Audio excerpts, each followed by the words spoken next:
postou lá, em oração por você. Aquela mensagem me inspirou. Amém. Amém, amém, amém. A mensagem da Vera me inspirou, porque eu estava perdida. Eu falava, o que eu vou falar? Eu não sei qual o versículo. Aí eu ia folheando as histórias que eu sou acostumada a contar para as crianças. Aí Deus me levou lá em Juízes 4. Vou ler aqui, do 4 até o 6. Que diz assim: Débora, profetiza, esposa de Lapidode, julgava Israel naquele tempo. Ela atendia debaixo da palmeira de Débora, entre Ramá e Betel, na região montanhosa de Efraim. E os filhos de Israel vinham até ali para apresentar as suas questões. Então aqui é uma passagem que eu confesso que eu não costumo muito ler Juízes não, mas Deus me levou para Juízes.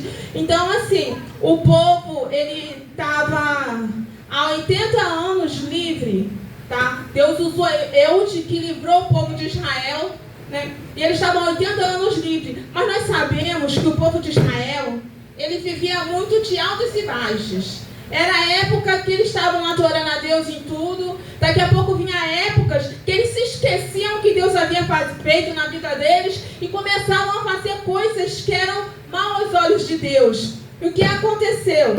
Depois que Eude libertou o povo, 80 anos, o povo tornou a fazer o que era mal. E tornou a cair na mão de um outro povo. E o que aconteceu? 20 anos sendo castigado ali e pedindo. O que aconteceu? Deus levantou Débora. Pensa, Débora, esposa de Lapidode, profetiza e juíza.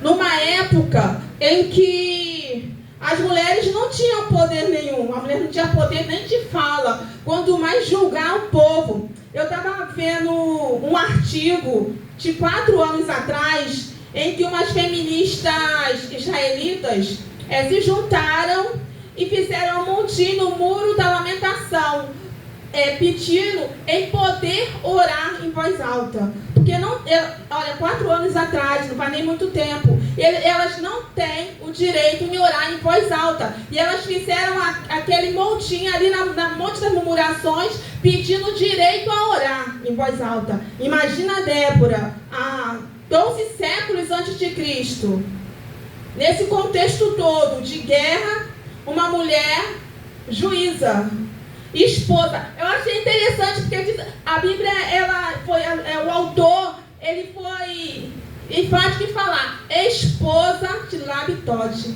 Ela era casada, ela tinha também um lar para cuidar.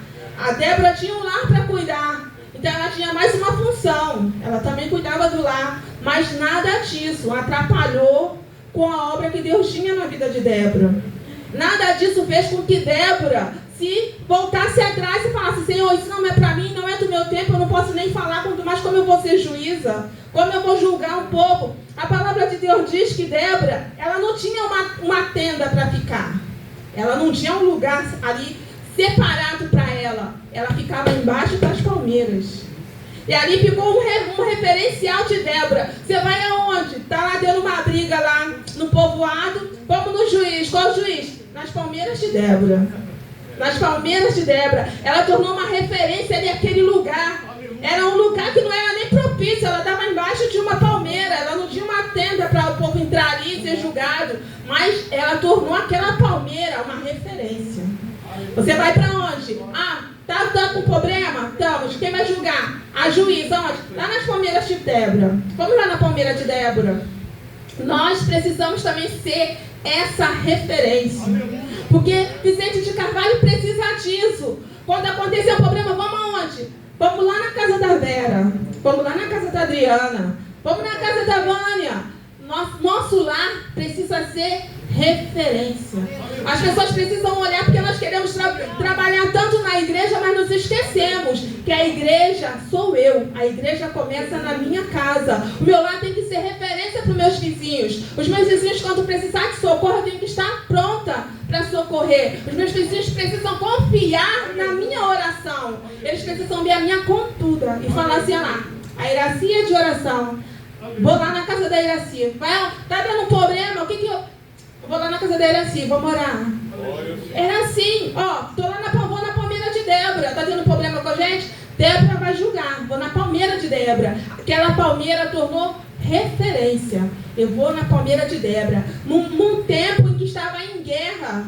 O povo estava ali guerreando, eles estavam sendo oprimidos pelo povo cananeu. Eles estavam sendo oprimidos. Mas mesmo assim, Débora, esposa de Labidode, eu vou sempre frisar, esposa, não deixe que a tua situação embarrere o que Deus tem para fazer na tua vida. E assim, quando diz esposa de Labitote, é sinal que Labitote também ajudava a Débora, porque ele tinha poder sobre ela. Naquele tempo, hoje também a mesma coisa, mas naquele tempo, hoje também, né? Mas naquele tempo era bem mais severo. A mulher não podia piscar se o marido não permitisse. A mulher era um objeto. Mas Labitote respeitou a unção de Deus na vida de Débora. Labitote não teve ciúmes. Ele poderia falar, não, você não vai julgar, vai ficar lá com aquele povo porque o seu lugar é em casa. Não, vai. E apoiou. Eu acho lindo quando eu vejo a Vânia e Isaac. Eu uso ele sempre como referência para mim. Porque onde está um, está outro. Tem evangelismo, pode, se você ver a Vânia, Isaac está lá. A não ser que esteja trabalhando. Eu acho isso lindo porque um apoia o ministério do outro. Então é uma referência para mim. Vânia e Isaac é uma referência para mim. Que eu acho lindo isso. E eu oro todas as vezes pela família deles. Porque eu acho lindo. Aonde está um, está outro. E é assim que tem que ser o casal. É unido naquilo que Deus propôs na vida de cada um. É um ajudando o outro. Um junto com o outro. E Débora estava ali, sempre ali julgando. Profetiza, então também era de oração. Ela não só era juíza, mas o que fazia a diferença, ela era profetisa. Então ela era mulher de oração. Ela era uma mulher que tinha um contato com Deus. Isso faz a diferença. O nosso contato com Deus. Quando nós nos entregamos a Deus e falamos, Senhor, a minha vida é sua, independente de qualquer situação. A minha vida é sua. Eu vou te servir. Eu estou de luto, mas a minha vida é sua. Estou desempregada, a minha vida é sua. O meu filho está distanciado, a minha vida é sua. Porque eu sei que no momento certo, Deus vai colocar tudo em seu devido lugar. Porque esse é o Deus que nós servimos. Esse é o Deus que nós cremos. Nós cremos num Deus que Ele não está desapercebido ao nosso clamor. Nós cremos num Deus que as mãos dele estão estendidas para nós. Mas nós também sabemos que nós cremos num Deus que é o dono do tempo. E às vezes nós queremos apressar o tempo de Deus na nossa vida. Às vezes nós queremos apressar. Senhor, está demorando. Está demorando não. Deus é um Deus que faz tudo na hora certa, no tempo certo e no horário certo. Ele não atrasa nem um minuto. E a palavra de Deus diz que quando Débora estava ali julgando como juíza, ela chegou para um povo que estava ali e falou, olha, vai lá e chama Baraque, que tem uma profecia para ele. E a palavra de Deus diz que quando Baraque chegou e Débora falou que era para ele ir para a guerra, porque ele ia entregar o povo canarense na mão dele, na mesma hora ele amedrontou, ele ficou com medo. Ele falou, não, porque o povo cananeu, eles tinham armas poderosas, armas pesadas. E ele não se achava capaz de enfrentar aquele povo com as armas que ele tinha. E ele chegou para Débora, uma mulher, esposa.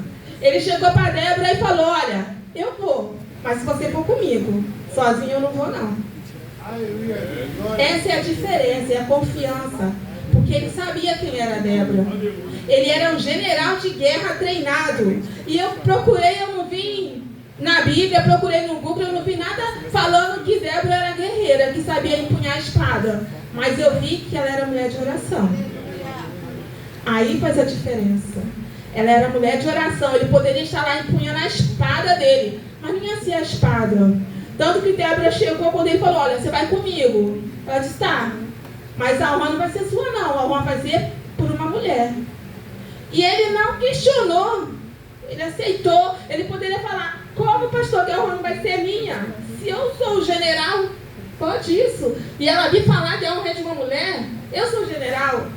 Mas ele não questionou Unidade, gente, união, unidade. Nós somos um corpo e a cabeça é Cristo.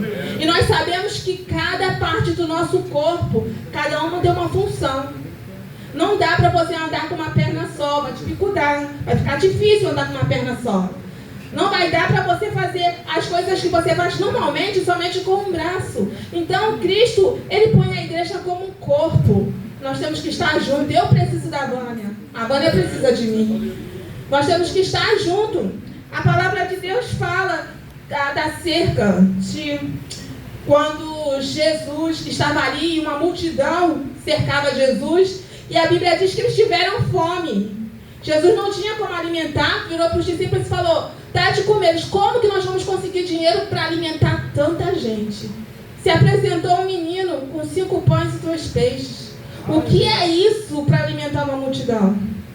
O que são 5 pães e 2 peixes? Assim é o Deus que nós servimos.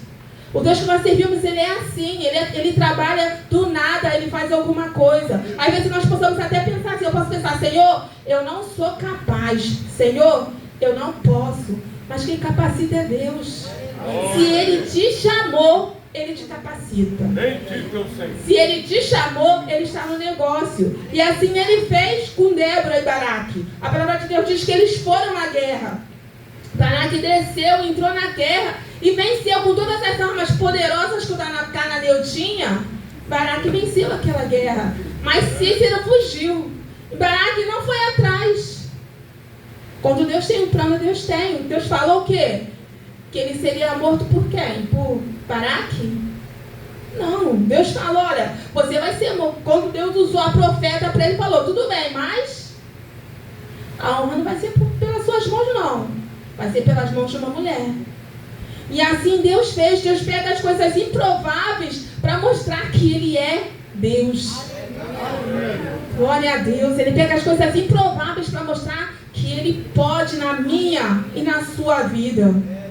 Deus, Ele vem buscar um povo santo, um povo que vem buscando a cada dia a santidade. Ele não vem buscar os santarrões, nem os santinhos, não.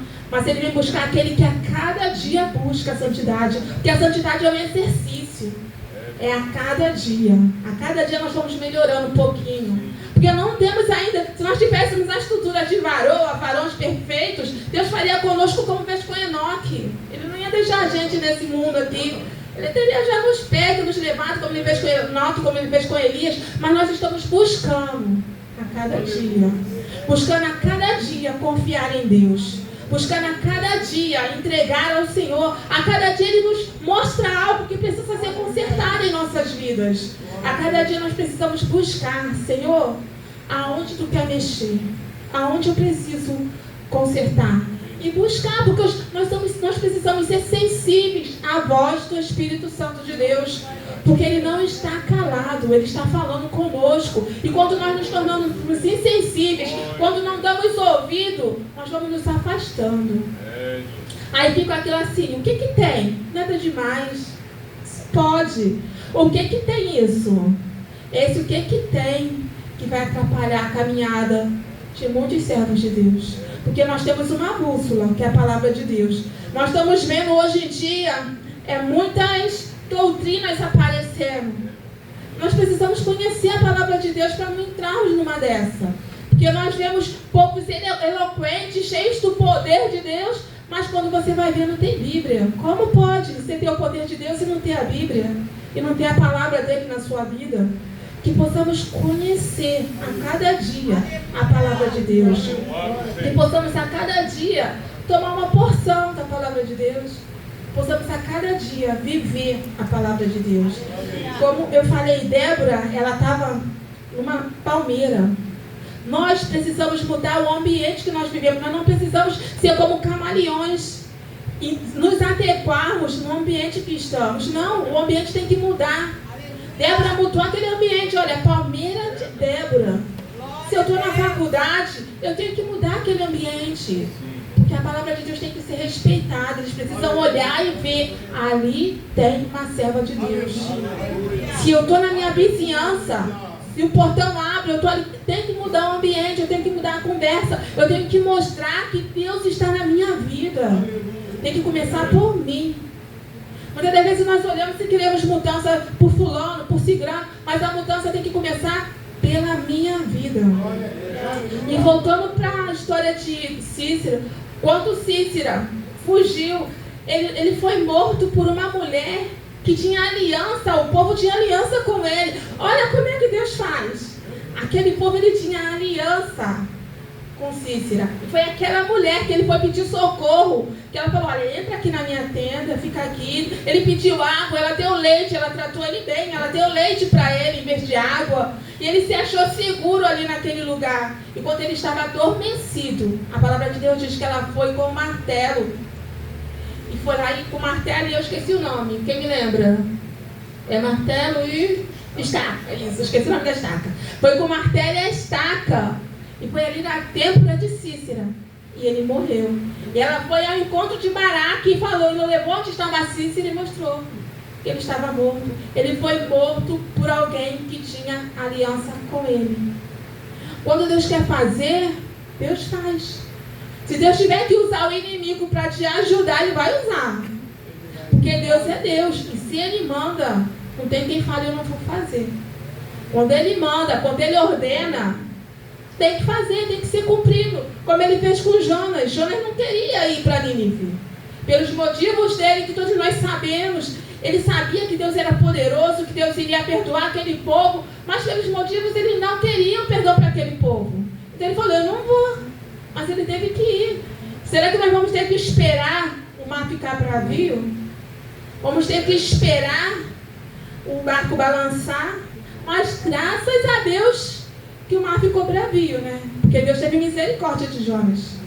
Porque através daquele mar, através daquele peixe, ele foi lá e ele cumpriu o que Deus mandou. Então Deus teve misericórdia de Jonas, mesmo ele sendo desobediente, coração duro, porque ele não queria que aquele povo fosse salvo. Mas Deus teve misericórdia de Jonas, e todo aquele povo foi salvo. Deus, ele vai cumprir o que ele tem prometido na minha e na sua vida. Não importa se nós atrasamos, às vezes nós ficamos, Senhor, eu não sou capaz. Quando eu vi a notícia que eu iria pregar, eu falei, Jesus, eu não sou pregadora. Jesus, eu trabalho com crianças, sem contar a história.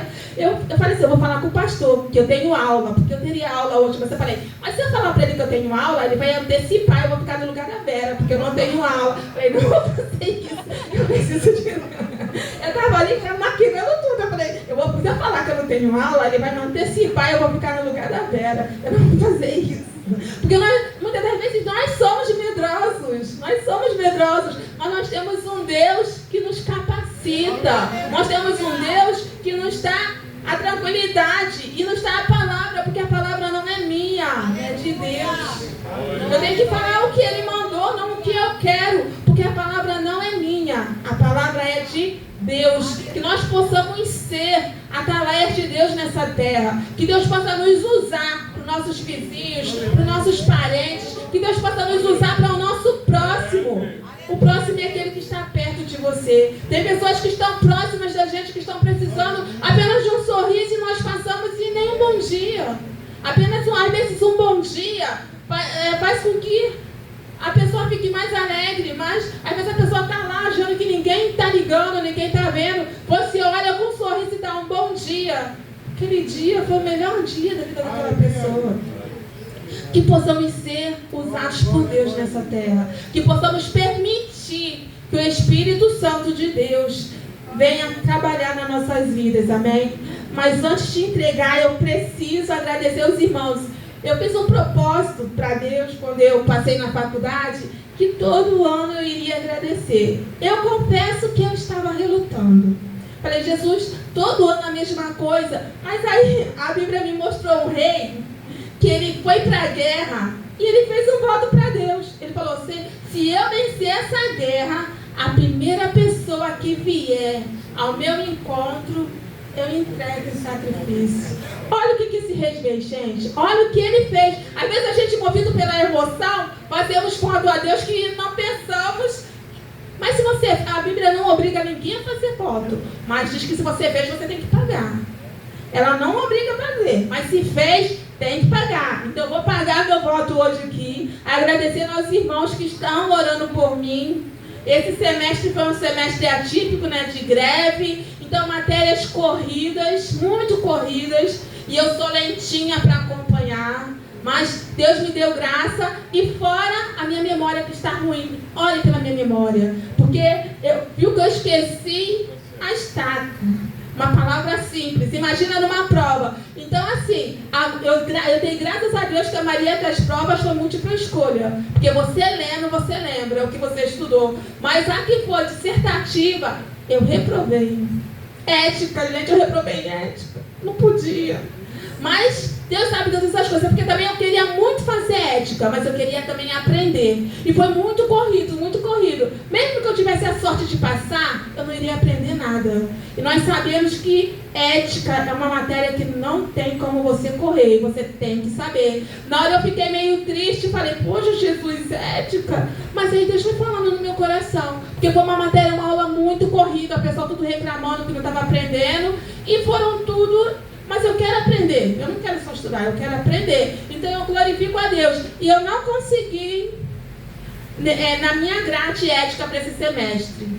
Porque é uma grade que reprova muito, muito. Porque a professora, ela é uma professora famosa de reprovar os alunos. Então com ela não tem 1 nem 2. 1 é 1, 2 é 2 e pronto. Então, e ela é complicada, mas é uma ótima professora. Eu amei a didática dela e eu quero voltar a estudar ética com ela, mas vamos orar para que eu consiga no próximo semestre, porque nesse não deu. Então, continue me sustentando em oração. Eu sou carente das orações dos santos. Ora pela minha família. Coloca o João Mateus nas mãos de Jesus. Coloca nos pés ali de Jesus. Ore bastante pelo João, porque eu sei que essa barreira Deus vai romper e ele vai estar aqui. Porque ele vai em todas as igrejas, mas aqui ele não consegue entrar. Quando ele entra, ele diz que não se sente bem pelo pai, por tudo mais. Mas eu sei que Deus vai romper essa barreira, porque Deus é Deus para isso. Às vezes eu chamo ele para vir, ele diz que vem, mas no meio do caminho ele volta, não chega. Mas eu peço aos amigos dele, o Natan, que todos conhecem, Natan, me ajuda, leva o João com você para a igreja. Aí ele está no Natan, fez um propósito que está de férias, e nas férias dele levar o João para a igreja. Ele falou com o João do propósito. O João, vamos comigo. Não, mas eu não posso, Natan está no propósito, eu tenho que cumprir o propósito dele. Eu falei, tudo bem, então glória a Deus, vai para Batista. Mas eu creio que um dia ele vai conseguir vir aqui, sentar, assistir o culto e se alegrar, não ter tristeza. Porque eu entendo ele, porque eu também passei por isso e foi uma luta muito grande para eu conseguir ficar na César Múcio. Muito. Não vou confessar aos irmãos que está 100%. Às vezes bate umas coisinhas, mas Deus é Deus. E nós sabemos que no momento certo Ele trabalha e Ele opera na nossa vida. Ele tem um tempo certo. É o tempo de Deus, não é o meu tempo. Mas o importante é estar aonde Ele me colocou. Porque ali Ele vai me encontrar. E no momento certo Ele vai operar na minha vida. Porque eu sirvo um Deus poderoso. Um Deus que pode não fazer o que eu quero, mas faz o melhor. Amém? É essa oportunidade em nome de Jesus.